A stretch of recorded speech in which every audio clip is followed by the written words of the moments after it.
Você está carregando alguma culpa que não te pertence? Bem-vindas ao devocional de hoje, dia 27 de novembro. A leitura de hoje está lá em 2 Samuel 13, do 15 ao 22. Tamar, ela foi vítima ali de uma situação muito injusta, igual nós falamos já ontem. Se você não viu, fica o meu convite de assistir o devocional de ontem também. Ela carregou o peso da vergonha de algo que não era vergonhoso para ela era vítima, mas ela carregou aquilo como uma vergonha para si mesma. E muitas vezes a gente assume culpas que não nos pertencem, seja por manipulação, seja por um abuso emocional tão grande que a pessoa nos convence, né, de que ela fez tal coisa porque você teve tal atitude, né? Então, é importante ficar muito atento a isso. E a outras vezes é a nossa própria visão que está distorcida. Então, em ambos esses casos, né, a gente precisa ficar muito atenta para não carregar pesos e culpas que não são nossos, combinado? Então, vamos ler hoje o tema culpa falsa. Suas mãos tremiam quando derrubou o telefone no balcão. Ela não tinha a intenção de contar isso pelo telefone. Durante muitas semanas pensou em contar à sua mãe, mas naquela noite sua mãe telefonou e a encheu de perguntas querendo saber por que ela não a visitava. De alguma forma, tudo veio como uma torrente. Ela não sabia que reação esperar, mas entendeu porque a raiva de sua mãe fora direcionada a ela e não a seu padrasto. Será que a mãe realmente acreditava que a culpa era dela? A filha inclinou a cabeça e pensou: como uma menina de 10 anos de idade podia ter pedido para isso acontecer? No fim do abuso, a luxúria de Amon se transformou em raiva e asco de Tamar. Ele ordenou a seus servos que a colocassem para fora da casa dele. Tamar rasgou suas vestes reais e colocou cinzas em sua cabeça, em sinal de profunda tristeza pelo que ela tinha acabado de passar. Quando seu irmão Absalão descobriu o que havia acontecido, ele disse que mantivesse em segredo, ainda que Absalão tenha nutrido desejo de vingança e matado Amon 2 anos depois. No momento em que tudo isso aconteceu, provavelmente Tamar tenha tido a impressão de que tratou o crime de forma superficial, ou seja, Tamar, ali que era irmã, começou a achar que o irmão não tratou o crime como merecia, né? Que ele estava acreditando que era algo vergonhoso também. Então, a postura que ele teve ali. Então, ali a irmã, né, ela entendeu que o irmão, embora ele tenha sentido esse desejo de vingança, ela entendeu que o irmão não estava dando tanta importância, assim, pro que aconteceu, tanta importância, assim, pro que aconteceu. Que ele tava meio que pedindo para ela guardar segredo. Então, ela imaginou, é uma vergonha, né? Então, o quanto realmente algumas pessoas se recusam a reconhecer o que ocorreu à vítima e ainda acusam de inventar história.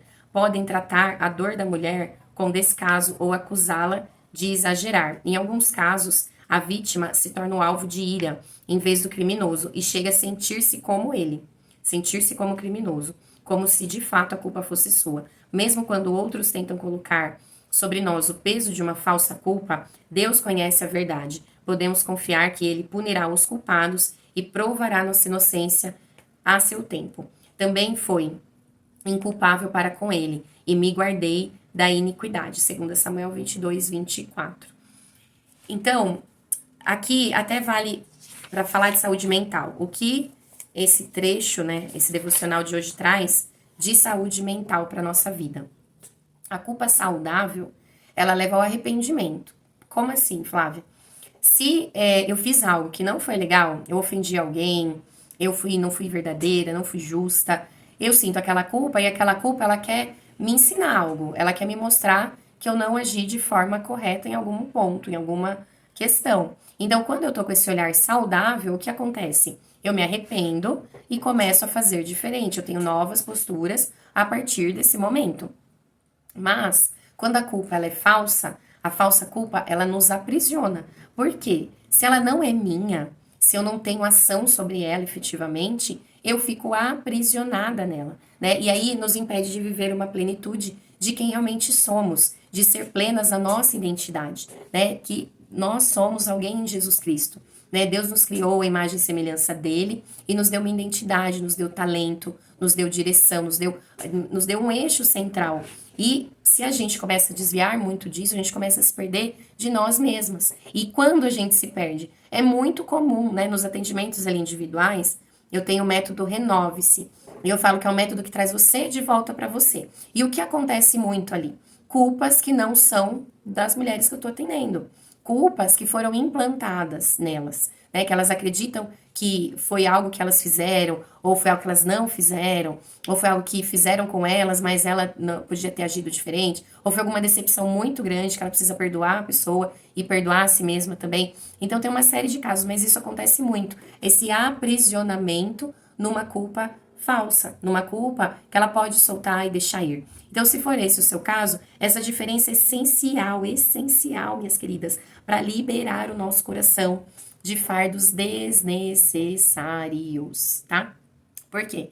Porque os fardos necessários são aqueles fardos que nos levam a aprender. Você tem um peso aqui, mas é algo que eu preciso aprender com isso, e algo que eu tenho ação, ok, vai existir mesmo. Mas se são pesos que é do outro, que o outro precisa agir diferente, eu só posso mudar a mim. Então eu olho para essa situação e falo como eu posso reagir diferente a essa situação.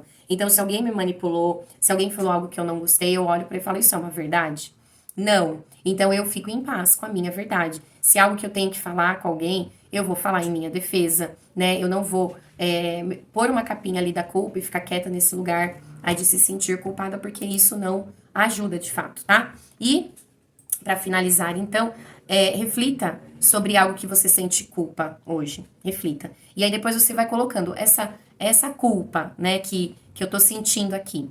Qual que é a minha responsabilidade sobre essa culpa? E ao fazer isso, você vê, isso aqui é uma culpa saudável, que eu tenho ação, que eu posso me responsabilizar e fazer algo diferente? Ou isso aqui é uma culpa falsa, que não foi responsabilidade minha, que eu posso soltar? Então faça essa reflexão e entregue isso a Deus em oração. E permita-se liberar dessa carga, se libertar dessa carga. Porque isso trava muitas vidas e trava muitas possibilidades de crescimento, muitas possibilidades de ser feliz. Então, olhem para isso, que é muito importante. E declare essa verdade da sua identidade em Cristo, que você é imagem e semelhança de Deus, que os erros dos outros não te definem, que Deus te deu a vida e vida em abundância. Então você pode soltar esses fardos, esses pesos, esses julgamentos, essas críticas que não te levam para o lugar que Deus preparou para você. Um lugar para você ser feliz, um lugar para você amar e ser amada. E hoje, nem que hoje você tenha o seu amor próprio e o amor que Deus dá para você, para te dar força para seguir adiante. Então, se é isso que você tem hoje, você olha para todo o resto, olha para todas as outras culpas e deixa ir. E fica com isso, com o amor de Deus e com o seu amor, para você seguir. E não vai demorar muito. Se você estiver vibrando esse amor, emanando esse amor, perdoando quem precisa perdoar que te ofendeu, deixando essas falsas culpas serem superadas aí dentro de você, você vai começar a atrair mais pessoas que te amam, que te acolhem, que te cuidam, porque à medida que a gente se sente amada, a gente entrega mais amor. E ao entregar mais amor, se aproxima de nós mais pessoas bondosas, amorosas, e aquela realidade, ela começa a ser transformada a partir da mudança individual de cada uma de nós, certo? Então, comenta aqui, né, qual culpa você quer soltar. De repente, se tem algo aí que você quer compartilhar, você pode inspirar e ajudar outras mulheres, né, ajudando elas a perceber. Às vezes ela não estava pensando, você coloca algo e ela fala, nossa, isso aqui também eu preciso soltar, né? Às vezes é culpa em relação a não ser uma boa mãe, às vezes uma boa dona de casa, às vezes por exemplo, alguém ofendeu e tá resolvendo soltar, fala, eu solto neste dia todas as pessoas que me magoaram, eu solto nesse dia todas as pessoas que me criticaram, eu fico com o amor de Deus que habita em mim e eu sigo livre desse peso. Então, coragem, né? Escreva aqui nos comentários ou escreva no seu caderno, mas coloque isso pra fora, porque você merece viver livre e liberar esta carga emocional que tá aí retida por falsas culpas, tá bom? E amanhã, ó, vai continuar falando sobre isso nessa linha e chama autodetenção. Então vem amanhã para você entender o que tá falando aqui. Já sabe, se gostou, curte, se não é inscrita, se inscreve aqui, caminha para aquela amiga e eu te espero amanhã. Tchau, tchau.